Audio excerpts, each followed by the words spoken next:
Okay, well, let's do this for the pure motivation of leading all limitless Mother and Father sentient beings to the ultimate.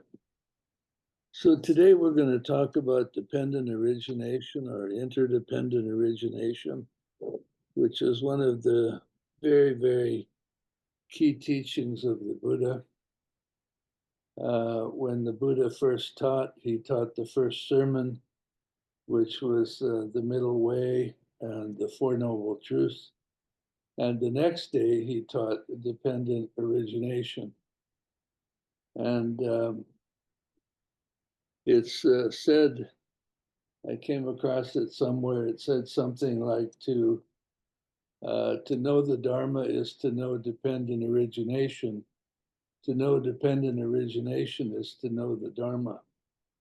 So this is a very, very, very central teaching in Buddhism. And it really explains the origin and the cessation of suffering, which was what the First Noble Truth was all about, or all of the Noble Truths actually were about suffering. I first received this teaching in 1967 from a Thai monk called Dear Wamsa, who lived in London, England, and was invited by Namdak Rinpoche to come to Toronto and give some teachings. And one of the things he taught was dependent origination. And I was a pretty negative and depressed being in those days. But when I heard the talk on dependent origination, I went into a spontaneous state of joy. And the joy was that here is absolute proof that someone understands reality. And I was just so happy that somebody figured it out. Somebody knew what was what. So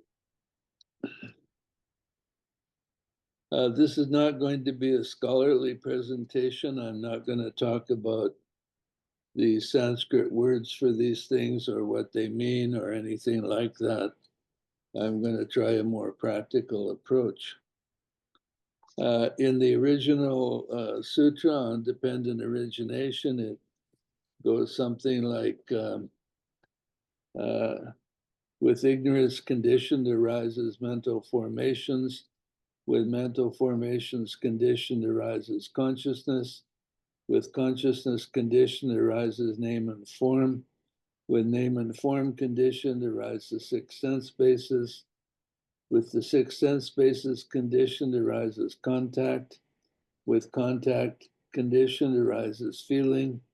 With feeling conditioned arises craving. With craving conditioned arises clinging. With clinging with clinging conditioned arises becoming. With becoming as condition arises birth. With birth as condition arises aging and death. Thus the whole mass of suffering is born. And then it goes on to say, with the cessation of ignorance, there is a cessation of mental formations, and all the way through, thus there is the cessation of suffering. So,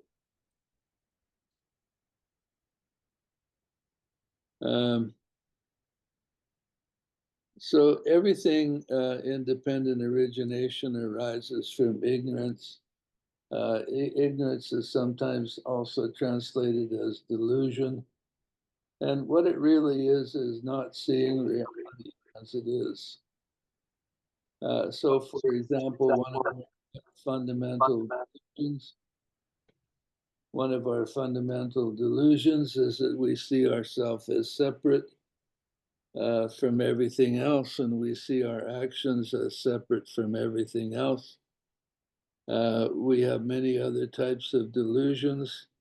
A common one is mistaking the impermanent for the permanent. You can hear a love song where somebody's going to love somebody to the end of time. And uh, taking something that's impermanent to be permanent. Uh, uh, Ignorance can arise from a wrong view. For example, in a previous life, I was living in a culture in Europe where the common belief was that self-deprivation and even self-torture was the path to purify the mind. And so, like everyone else in the culture, I accepted that, and I tried to put it into practice. I wasn't any good at it because I didn't like pain. But when I died, that became a formation in my mind that lasted all the way up until the present time, and it was based on a delusionary principle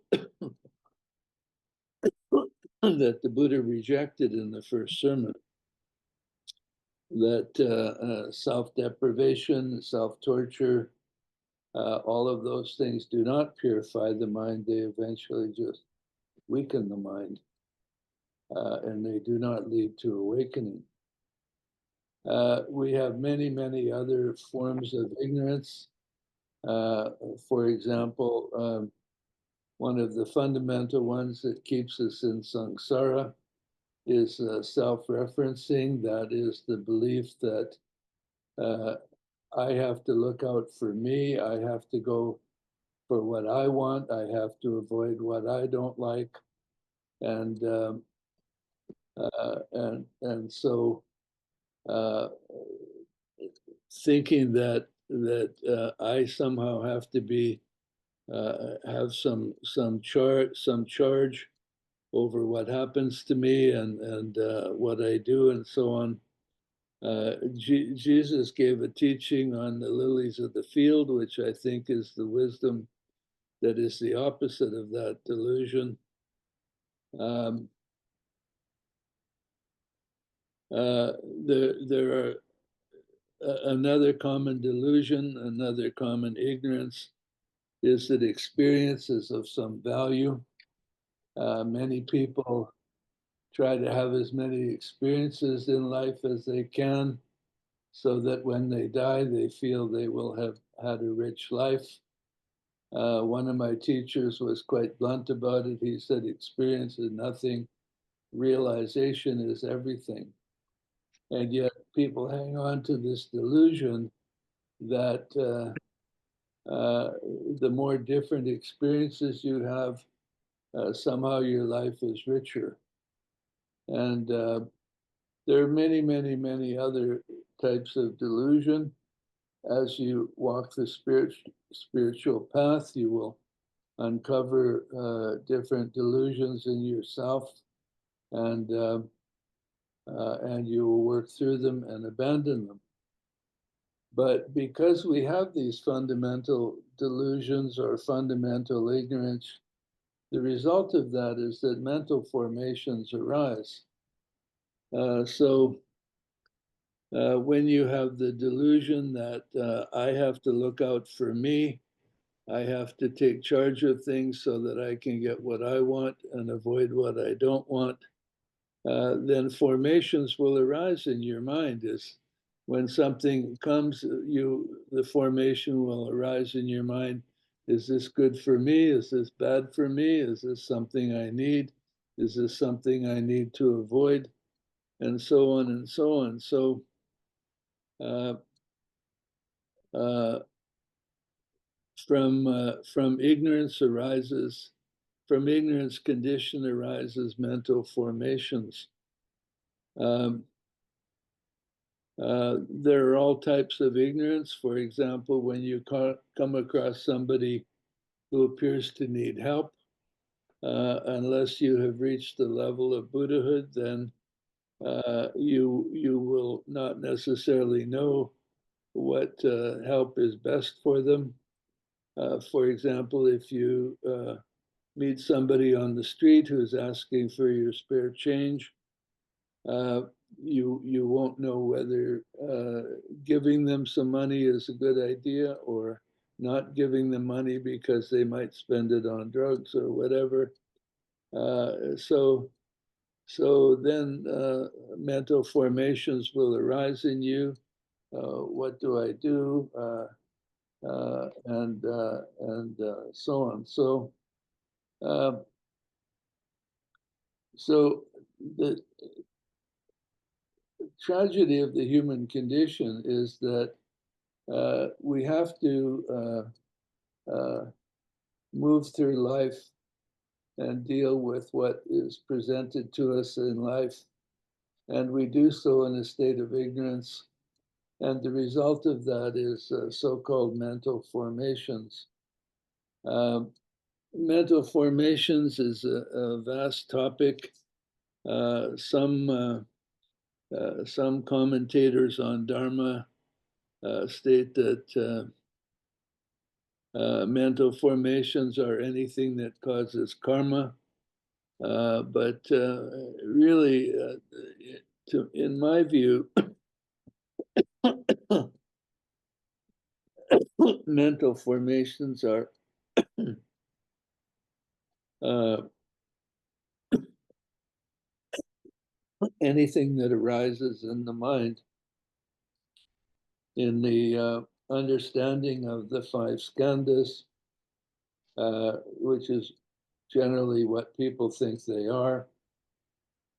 We have the body, we have the information that comes through the senses, we process that, and that results in perception.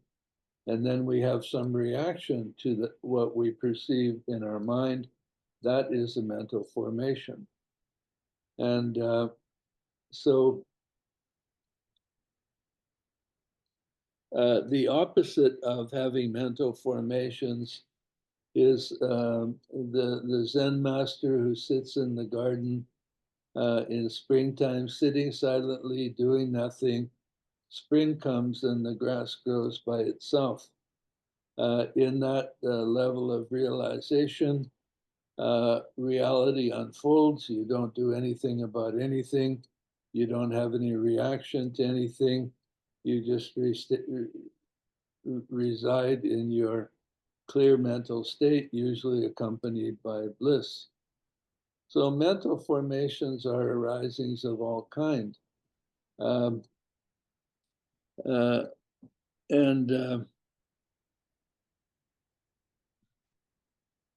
excuse me a minute.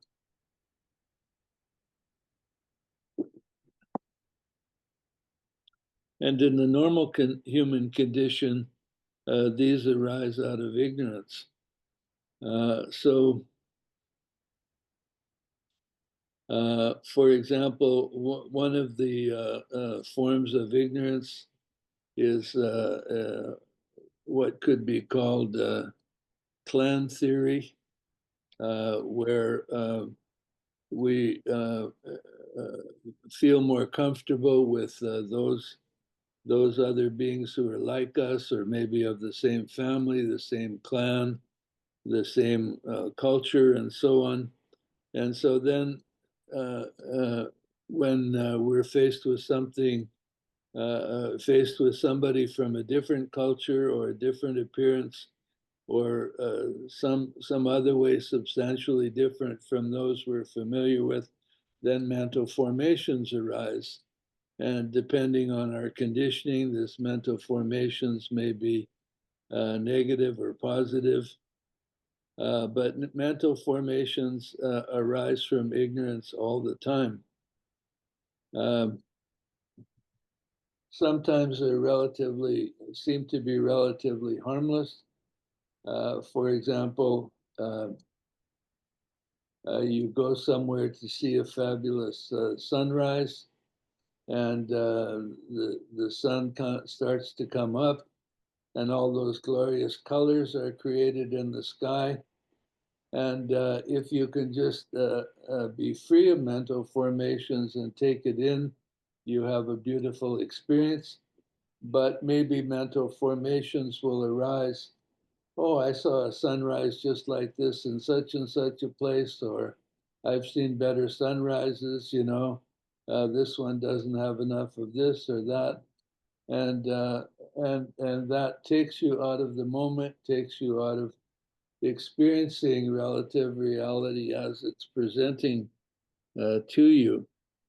But mental formations also have the characteristic of being uh, at least partly having nothing to do with reality. Mental formations are based on our views and our ideas and our values and our conditioning, and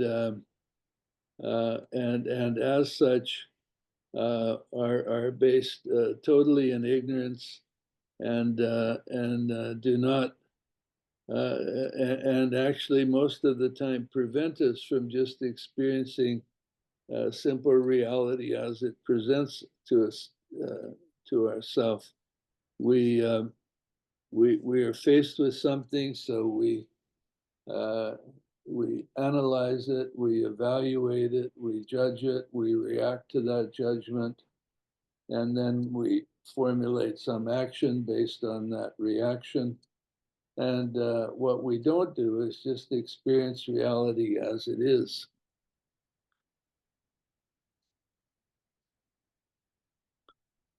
So with ignorance condition arises mental formations. With mental formations condition arises consciousness. So consciousness is a very problematic word in Dharma because it has so many different meanings. But the consciousness that's referred to here is what I call brain-dependent consciousness. You have a brain with the various brain cells functioning. And when you have mental formations, and this is pretty much ongoing all the time, that creates some content in the brain, and that is the type of consciousness that's referred to here. Some people talk about so-called transcendental consciousness, the consciousness of an enlightened being. That should be more properly be called awareness, because there's awareness without the content of constant mental formations, one coming, following another, following another. But anyhow, this is brain-dependent consciousness, which arises as a result of mental formations. Now, all of these processes in dependent origination happen simultaneously all the time. So there might have been a time when you were a newborn baby where you had one mental formation and that gave rise to consciousness. But after we grow up, we have mental formations all the time. We have memories, we have plans, we have preferences. We're constantly monitoring what's going on with our life and reacting to the results of that monitoring. So we have consciousness. Now, it should be clearly understood that each of these links of dependent origination is a link in the cause of creating suffering. So ignorance is a link creating suffering, mental formations is a link, and brain-dependent consciousness is a link, as opposed to simply dropping all mental formations, dropping all mental content, and resting in awareness, which is sometimes called consciousness, but it technically is not the same thing. With consciousness, we then start to analyze what's around us in order to somehow attempt to manage the reality around us. And this gives rise to name and form. Name and form, Namarupa, can also refer to mind and body, but independent origination, I would like to emphasize that what we do when we have consciousness then is, in order to manage things around us and to manage our life and to exert some control over our life, we give name and form to everything. So in your living space, you will identify a desk, you will identify a chair, you will identify the kitchen, you will identify the bathroom, and each of those things that we name has a certain form, generally limited in scope. Your kitchen does not extend to the size of the universe. It's more finite in nature. And by giving name and form to everything, we then can manage what we need to do in life easier. But all of this is based in delusion. Ultimate reality is, which we can't say much about. One thing we can say about it is it's not dualistic. It's a great oneness.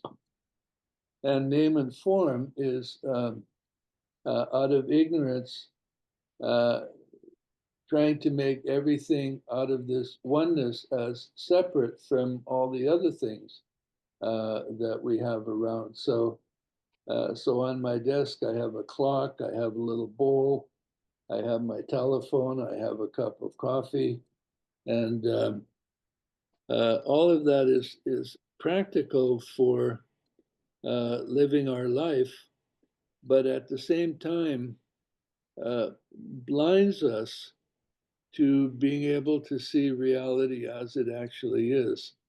Reality is not separated into separate objects that are distinct and separate from each other. Ultimately, reality is a great oneness. And as long as we are attached to name and form, it's very difficult to perceive that.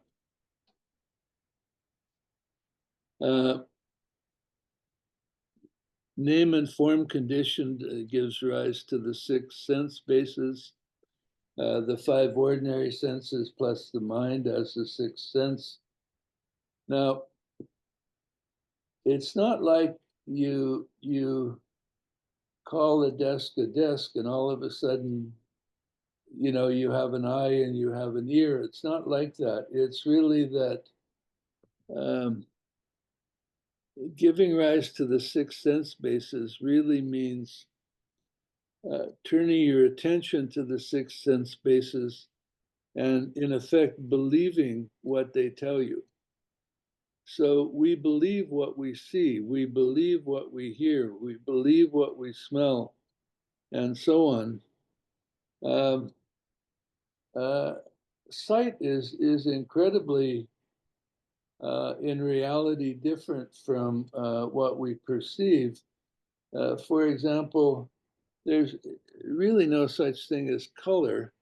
What happens is that a light shines on an object, and if the shape of the molecules is such that the blue component of white light is reflected and the other ones are absorbed, we see the thing as blue.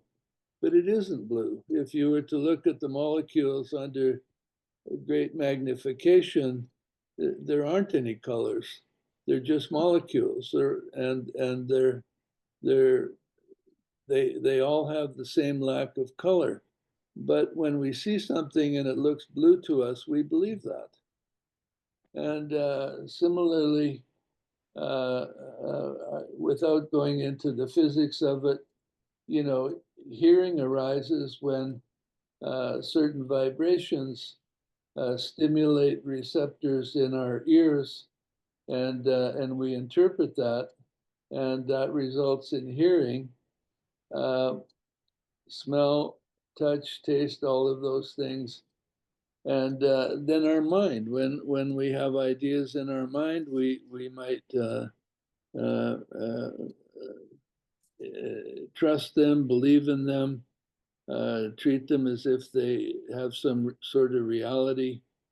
So the sixth sense basis is really relying on the sixth sense basis for information about the world around you, or trusting the sixth sense basis that it somehow um, gives you some accurate sense of what reality is. The sixth sense basis give you information about apparent reality, not about ultimate reality.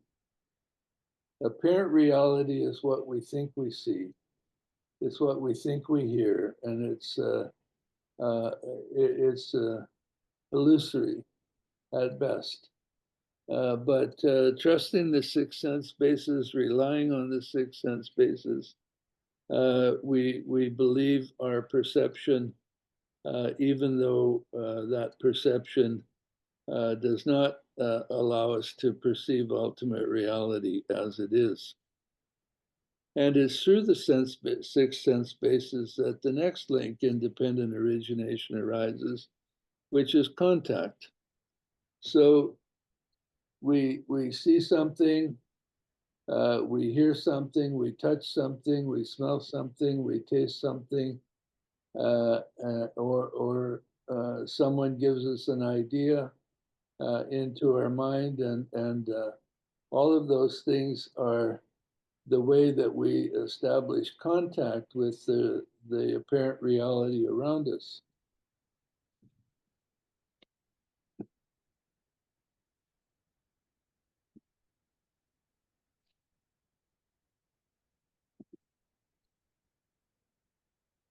Once we have contact, then we start interpreting that contact. And so the next link, independent origination, with contact as condition, arises feeling. So we feel things through touch. We have some contact through sight, hearing, taste, and so on, and through mind. And this is our interpretation of our contact with apparent reality that comes to us through the sense bases. Once you feel things, then you're going to like them or not like them, or be neutral toward them. When we take in information through the sense bases and have this apparent contact, then we might like what we see, we might not like what we see, we may be indifferent to what we see or feel or touch or taste. And that in turn gives rise to preference. So some things we like, we want more of those. Some things we don't like, we want to get rid of those or avoid those. And that results in the next link, which is craving. Craving is the desire to get something. So you had some food, you put it in your mouth, you tasted it. That was contact. You liked it through feeling, and therefore you want to have that again. You want to experience that again because it was pleasant. Or if you don't like it, you want to avoid it. You don't want to experience it again because it was unpleasant. In the Four Noble Truths, the Buddha said there is suffering. There is a cause of suffering, which is craving. Craving comes in three varieties: craving for pleasant sensual experience, craving for becoming and craving for unbecoming. Uh, so uh, so when we live our life and we have the delusion that experience is important, then when we have a good experience that was pleasant through the senses, we want to recreate that and have it again and again and again. Or if we don't like our situation and we feel that if we became something different than we are, then maybe life would be better. Sometimes we build up some formations in life and then they turn sour, and we want those to unbecome. We want those to go away. We want to get rid of those.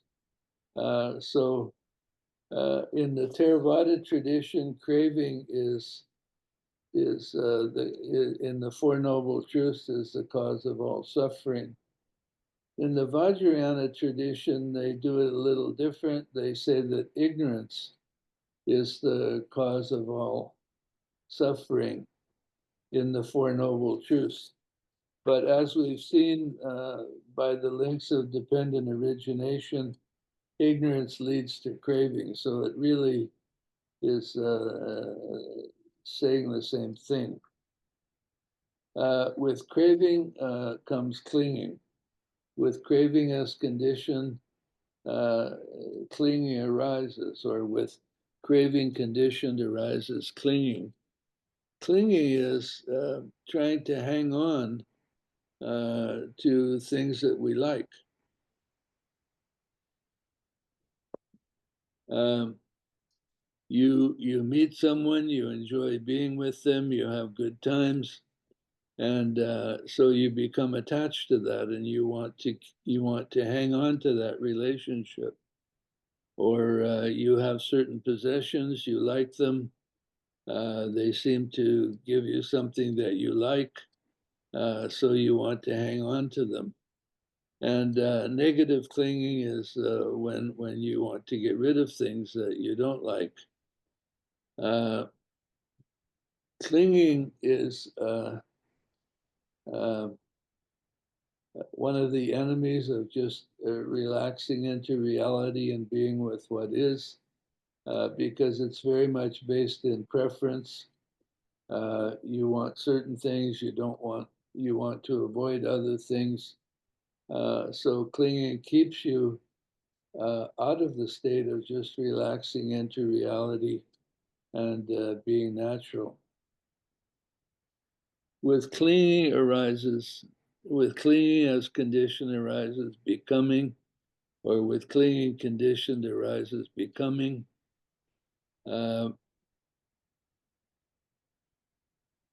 uh, and becoming can be on a small scale.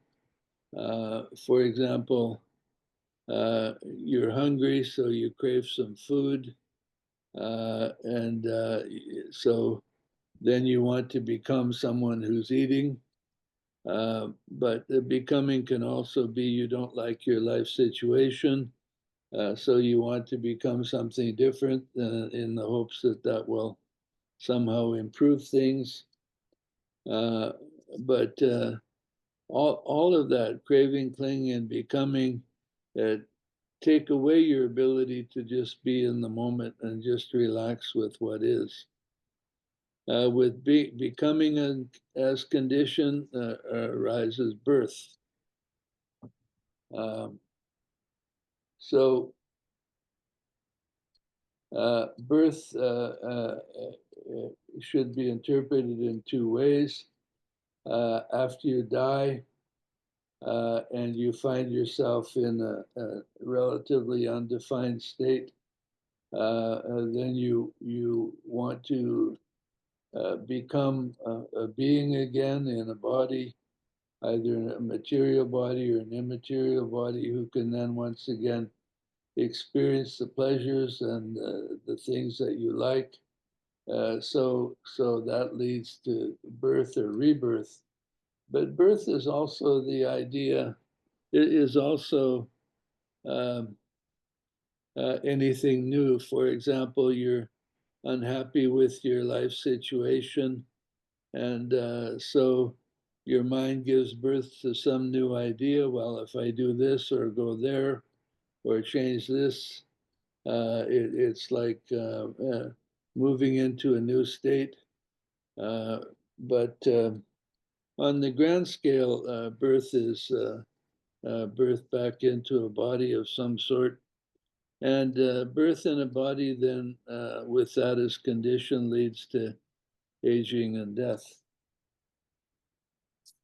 Um,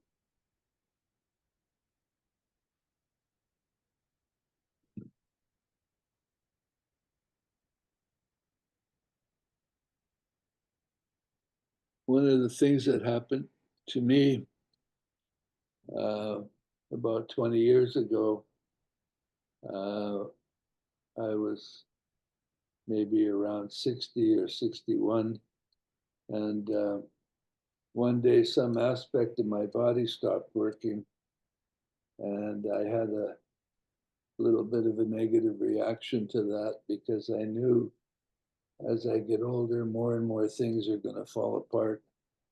And often that can result in suffering. And so I saw this little aspect of my body stop functioning. And instead, I had a realization that this was the first time in many, many, many lifetimes that I had lived long enough to experience aging. And I was able to experience aging in this lifetime mindfully. And I went into this great state of joy. Oh, my body's falling apart. Way to go. It might sound ridiculous, but it was a very important realization that led to pretty much complete acceptance of deterioration. And I'm sure none of you are old enough to have any deterioration at all, but if you live long enough, it could come. And somewhere at the end of aging comes death, and then we start the whole cycle over again. So, any questions up to here?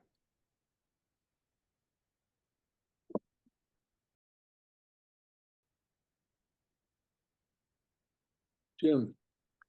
Am I right in thinking that Namarupa is what generates like dualistic thinking? Yeah, it does, because you take something that is ultimately one with everything else, and you separate it. So so I have this phone, and the dualism is that this is the phone, and everything else around me is not the phone. There's not the phone. So we create dualism that way. Yeah, so name and form is very key in creating dualism. Um, uh, yeah, okay. Thank you.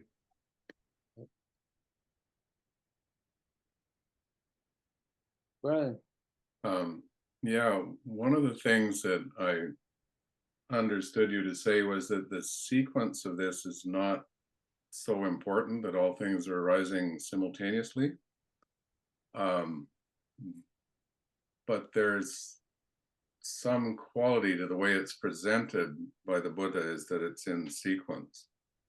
And the sequence is different from the sequence that's presented in the skandhas. So I'm just curious, if you're looking at this at a sort of micro level, like moment to moment, are these things, if you're able to watch closely enough, would there be something resembling a sequence there, or are they just arising all together? No, if you practice mindfulness, then uh, you can see the individual links in dependent origination as each one arises, and you can see how each one leads to the next one. Yeah.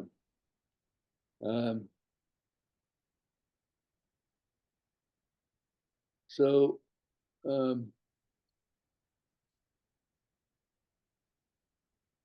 let me tell a little story that may or may not be relevant. I can't quite figure it out at the moment whether it will be relevant, but let me tell the story anyhow. When I was 13, my father died, and I realized that I was definitely going to die, and I had a fairly profound realization. And so I took a vow at age 13 not to forget this valuable lesson that I'd been taught by my father's death about the fact that we were all going to die. So I took a vow to contemplate death every day and to not forget that lesson and to search for to see if there was anything in life that was meaningful, given the fact that we were all going to die. And so I started that at age 13. And as I went through my teen years, the result of that contemplation every day resulted in a number of insights. And one of the insights I had in the 1950s, long before the Rolling Stones came along, was that you can't always get what you want. And what that meant was that if you continued to want things, then suffering was inevitable because you would want things that you can't have. Even if you were rich and powerful, you can still want things that you can't have. So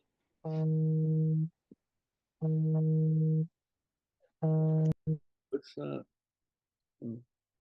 So I had that insight uh, that the way samsara works is that you can't always get what you want, and at that time, the idea that it would be possible to go beyond desire had not presented itself in my life. So I found that a little sad. So later on in my teens, I started having bouts of depression, which would generally last about 3 to 6 months and would reduce my level of functioning considerably while the depression was there. So fast forward to about 10 years later, when I was a monk in Thailand and I was doing Vipassana all day. One day I was sitting in Vipassana in the meditation hall, and I was in a really, really clear state of mind. Everything seemed to be happening very slowly, and I seemed to be fully aware of it.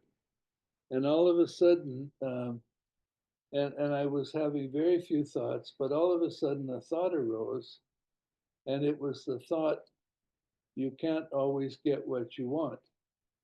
And instantly my mind started to cloud over in depression.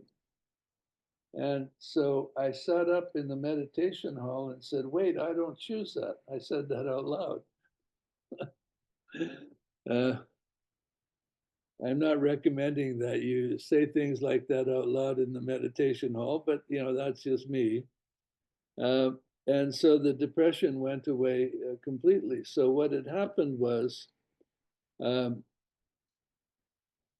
when that thought had arisen and I had a little bit of sadness with it, the skandhas, which monitor everything all the time and try to shield you the best they can from suffering, decided that uh, when that thought arises, then to prevent me feeling 15 minutes of sadness, they would create this depression for three months or 6 months, and that would somehow be beneficial to me, so I didn't have to have that 15 minutes of sadness, which I wasn't all that sad about it anyhow.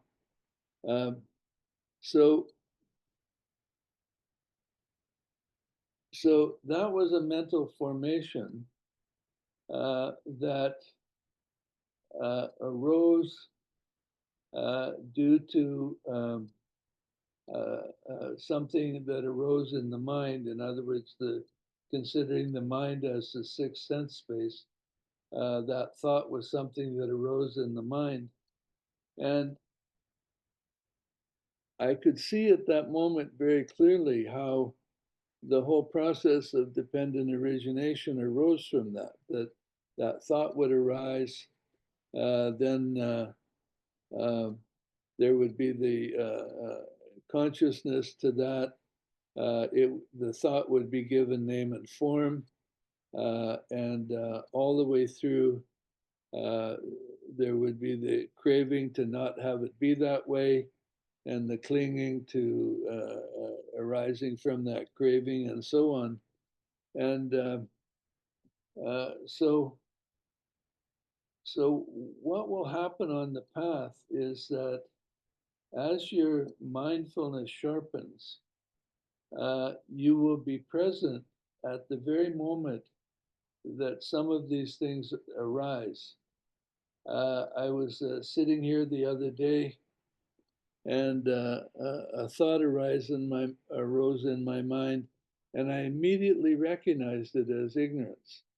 And I immediately let it go and didn't let it go on to the next link in dependent origination. You will, with good mindfulness, become very clear about contact and feeling, and then you will be present at the moment craving arises, and you will be present at the moment clinging arises, and all of these various links. So to clarify what I said about it, in an ordinary human being, all of these links are happening all of the time and happening relatively simultaneously. But in any particular moment, there may be one link or one aspect of dependent origination that's more prominent. And on the spiritual path, then our job is to become more and more mindful of these various things and to see them for what they really are when they arise. And there's also a cascade effect in these things, like for example, if a desire arises and you allow that desire to persist, it becomes stronger, and then it becomes harder to just abandon. But if you're present mindfully right at the moment that it arises, it has no strength whatsoever, it has no power whatsoever, and it's very easy to just let it go. Do you have a question, Darlene?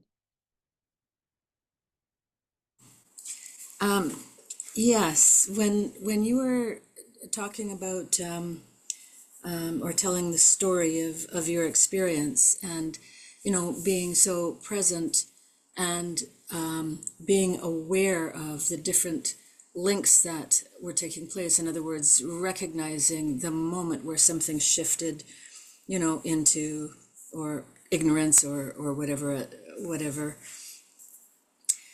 I what I'm wondering is, how that also relates, if it does, to name and form. The knowing of it, the recognizing ignorance, for example, that point where you would also make the choice to know I'm not going there, no, I'm not choosing that. That seems to somehow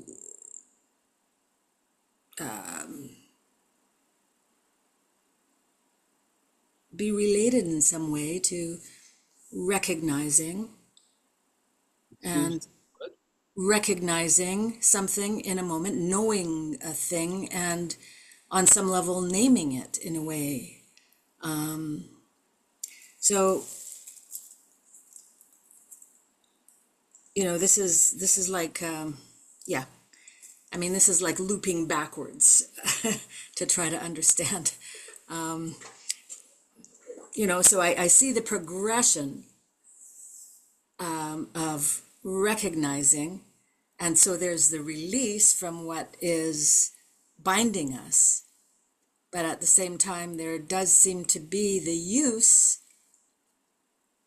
of the thing that was a hindrance prior.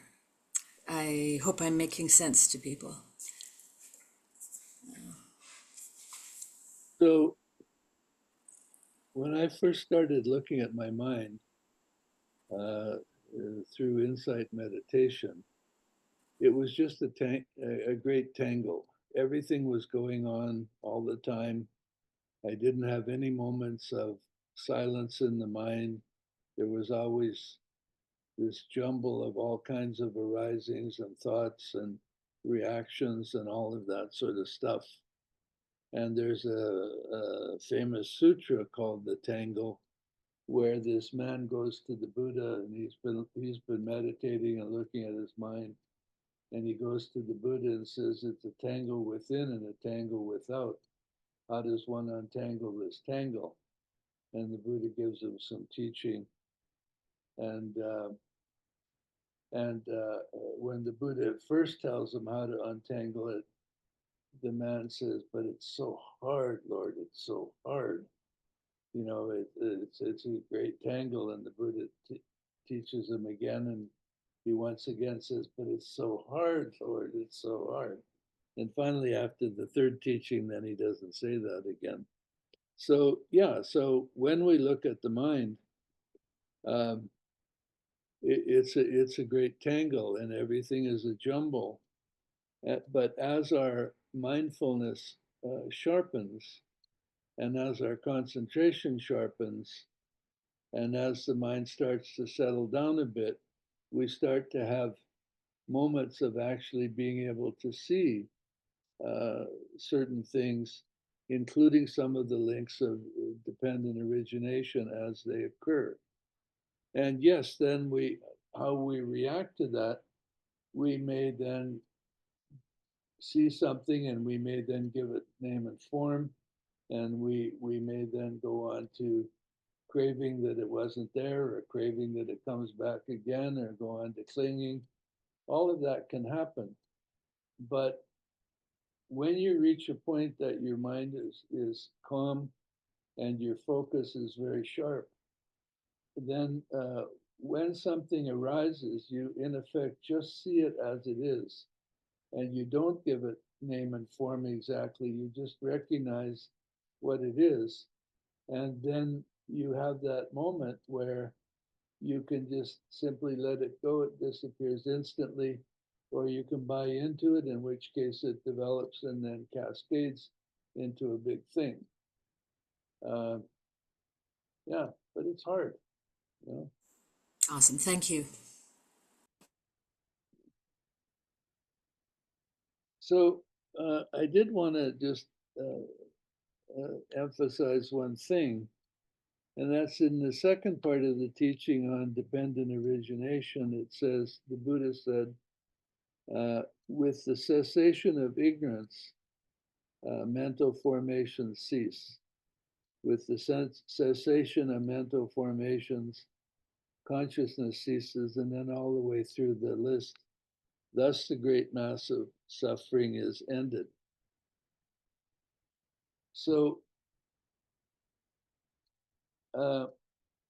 you can break the link of dependent origination in several places. One is you can break it at the level of ignorance. You can also break it at the level of craving, possibly at the level of clinging, and so on. In Theravada Buddhism, they sometimes try to break the whole link by not being reborn. That's a little bit of a drastic strategy, but the point is that with ignorance ended, then all the rest of these are ended, and then one just relaxes into reality and full awareness, without craving or clinging, without preference, and just lets reality unfold as it will. So ignorance ceases generally for most beings piece by piece. That is, you meditate, you practice, you contemplate in your daily life, you purify the mind, you simplify your life so that you can focus clearer and see better what's going on.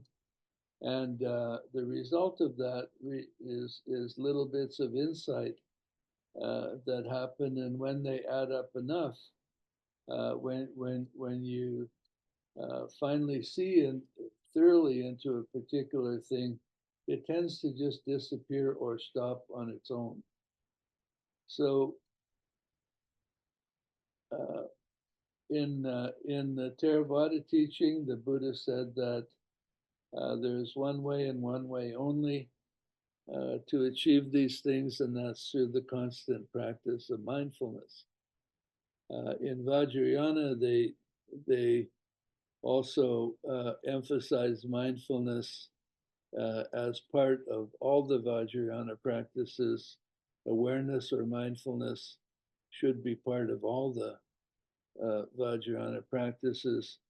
Mingyur Rinpoche, when he teaches meditation, one of his fundamental principles is that the essence of meditation is awareness. And in Vajrayana, there are many different styles and practices and all those things that you can do, but awareness needs to be part of it. And the awareness is what generates the insight, and the insights are what eventually lead to the cessation of ignorance, partially or totally. But some aspects of ignorance can be cleared up partially while other parts remain. And the result every time that happens is your life becomes easier, your life, you create less suffering for yourself, and then you get that happiness whether you want it or not, you know. Yeah. I had a bad experience about 1,000 years ago. I was with a meditation teacher, and I was incredibly happy in that life. And so when he would tell me I needed to improve, I couldn't. My deeper mind couldn't really see the need for any improvement because I was already so incredibly happy. And the result was that I spent a whole lifetime meditating and didn't get any realization from it. So in subsequent lives, I developed a mental formation that was very suspicious of happiness and didn't want happiness as a goal. And finally, in this life, around the age of 60 or so, I started being flooded with happiness that arose from within, didn't have any cause. I was a little bit angry about it. Nobody warned me this was coming. I didn't ask for this, you know. What the heck is this stuff? But shortly after that, then I had another insight, and the, let's call it the fear of happiness, went away. And so I happened to be seeing Sidney Rinpoche around that time in India.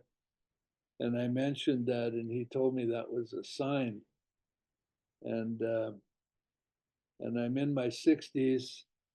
I never felt like I did a very good job on the spiritual path. You know, I wasn't a good meditator or anything. But he told me that fear of happiness going away was a sign. And I asked him what it was a sign of. And he said, it's a sign that up to this moment, you have made the very best use of this life in Dharma that you possibly could. what a wonderful thing to hear in your 60s, you know? What a wonderful thing to hear. Yeah, well, uh, so so don't be down on happiness. It's inevitable. It's powerful. It flows up from within. There's no cause to it, and you're stuck with it. So you might as well get used to accepting it. You know, being okay that that's going to happen. Any last questions or comments before we wrap up for today? Jim. Well, I mean, you were when you were explaining how like through awareness, like the ignorance goes away. I mean, that seemed like a sort of natural process of meditation. But if you internalize the 12 steps of dependent origination, can that actually help sort of guide you through that? I don't think I understand the question. Well, Everybody has internalized the 12 steps of dependent origination. well, I mean, not everybody's aware of them, though. I mean, if you sort of study them and say, "Oh, yeah, this is like this or this is that," Well, it's not so much studying them, although that's a good idea and it's good to receive teaching on it. It's um, recognizing, you know, you're doing something and all of a sudden you have some contact through the sense spaces, and then all of a sudden, oh, I really like that, you know, oh, I really want more of that. Oh, I hope that doesn't go away. And then you've gone through contact, feeling, craving, and clinging, and recognizing those steps yeah, is very helpful. Um, the whole purpose of awareness is to gradually become more and more aware of what's actually happening in your mind, in your body, and outside of yourself, and your reaction and your relationship with everything outside of yourself. So yeah, yeah, thank you. yeah. Okay. Okay, good. Well, let's dedicate any merit up to now and from all sources and times to all beings that each without exception attain the ultimate for themselves.